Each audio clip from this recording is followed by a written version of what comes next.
Here's your daily news roundup from 97.9 WGBW.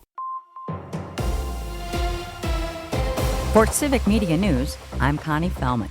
More than 16,000 Wisconsin moms are expected to gain a full year of health coverage after childbirth starting this week. Governor Tony Evers says the new law extends Medicaid coverage from 60 days to 12 months, aiming to improve care during what doctors call a critical period. State health officials say nearly half of pregnancy-related deaths happen in that first year, and most are preventable. Supporters call the change life-saving. The state says eligible moms will be automatically enrolled. Baseball-sized hail pelted Fond du Lac and Sheboygan counties yesterday as storms ripped through northeast Wisconsin. Nearly 70-mile-per-hour winds toppled trees and knocked out power for more than 12,000 homes from Green Bay to Winnebago County. The National Weather Service is forecasting more possible thunderstorms for the Green Bay and Fox Valley areas later this afternoon. A piece of American history will be sailing into the Bay of Green Bay to help thank those who gave us the independence we're celebrating this weekend. The historic tall ship Utopia sails into port tomorrow, offering the public multiple opportunities to experience part of Wisconsin's maritime history. Free deck tours are open to the public, as well as ticketed charters and tours. The Utopia will also host a morning veteran cruise on July 4th.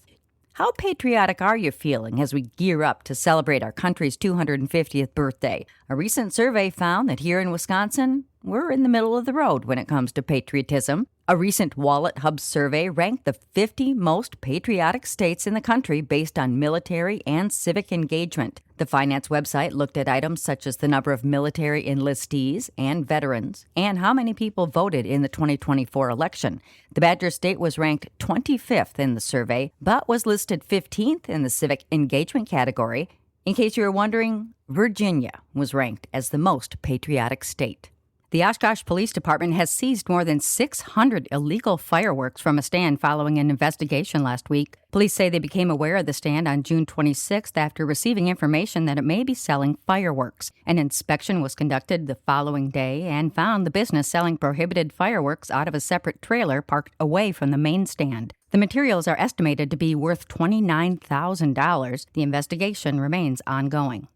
Wisconsin conservation wardens are teaming up with local law enforcement to keep people safe on our waterways and roadways this holiday weekend. The DNR's Operation Dry Water goes into effect today, with additional patrols on lakes and rivers looking for impaired boaters. As Civic Media's James Kelly tells us, authorities are also double-teaming to keep drunk drivers off the roads. In addition to the increased enforcement on the water by the DNR, AAA will once again work to keep impaired drivers off the road. The organization will officially reactivate its Tow to Go program, running from 6 p.m. on Friday to 6 a.m. on Monday. The program allows AAA members and non-members who become too impaired to drive to call for a ride and a tow for their vehicle for free. Organization officials are also reminding residents that the Tow to Go program should be a last resort, and if they plan to consume alcohol, they should arrange their own ride. For Civic Media News, I'm James Kelly. Last year, close to 800,000 people called AAA for roadside assistance over the July 4th period.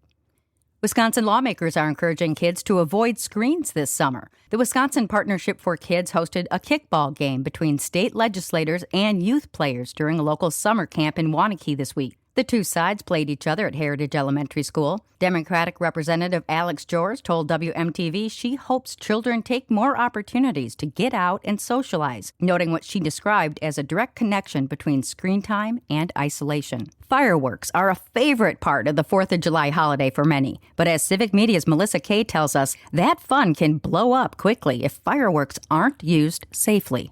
Fireworks can be a blast, but they can also ruin the fun if someone gets hurt and are no fun at all for those sensitive to loud, unexpected noises.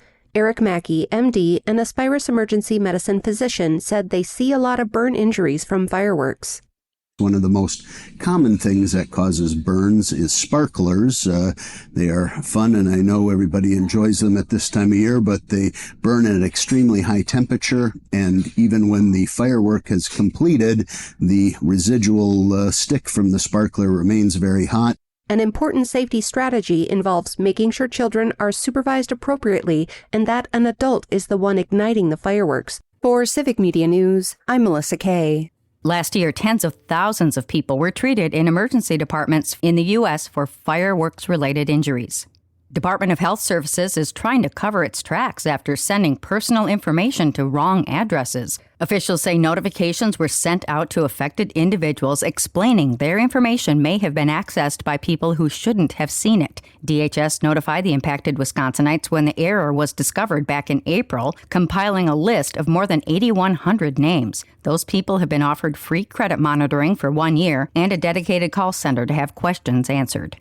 State wildlife officials say conflicts involving gray wolves, livestock, and pets are declining. The Department of Natural Resources paid about $200,000 in damage claims this year, almost $100,000 less than in 2024. Officials say complaints and verified wolf conflicts are down across the board. The DNR credits predator-proof fencing with helping protect livestock from wolf attacks. This comes as 2 federal bills seeking to remove gray wolves from the endangered species list remain pending. For many of us, the brightly colored explosions in the sky are a favorite part of celebrating our country's birthday. But as Civic Media's Melissa Kay tells us, for those who fought for the freedom we're celebrating, those fireworks can trigger painful memories.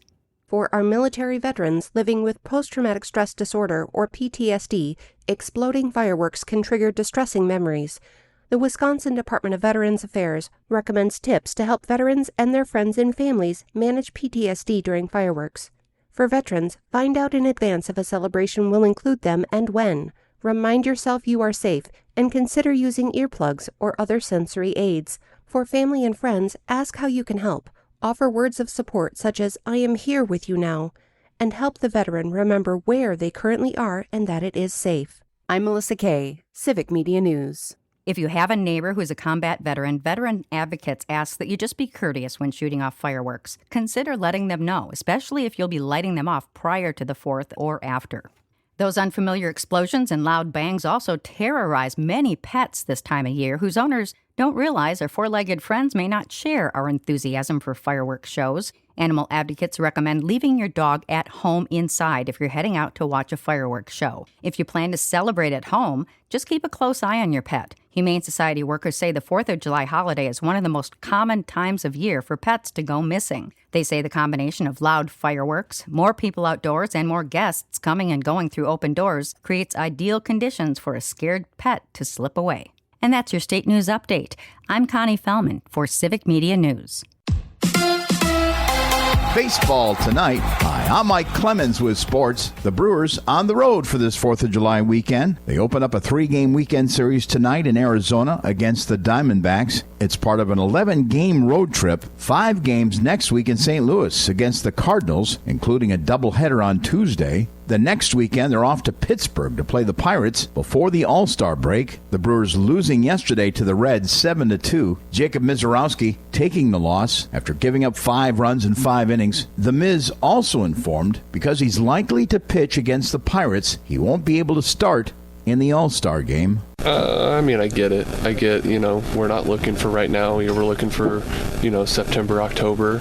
So, it sucks. Obviously, I want to throw in a game like that, but, so be it. That's the Brewers' Jacob Mizorowski. We'll have updates on the crew from Arizona throughout the weekend. With sports, I'm Mike Clemens. It is going to be a little muggy today, mostly cloudy with scattered showers and thunderstorms late morning into the afternoon. Our high today, right around 85. Tonight, mostly cloudy, late night showers and thunder showers with a low around 60. Tomorrow, mostly cloudy, scattered thunderstorms with a high right around 80. I'm meteorologist Sean Cable. That's your Green Bay News Roundup from 97.9 WGBW. Subscribe to this podcast on Spotify, Apple, or wherever you get your podcasts. And find more news anytime at WGBW.FM.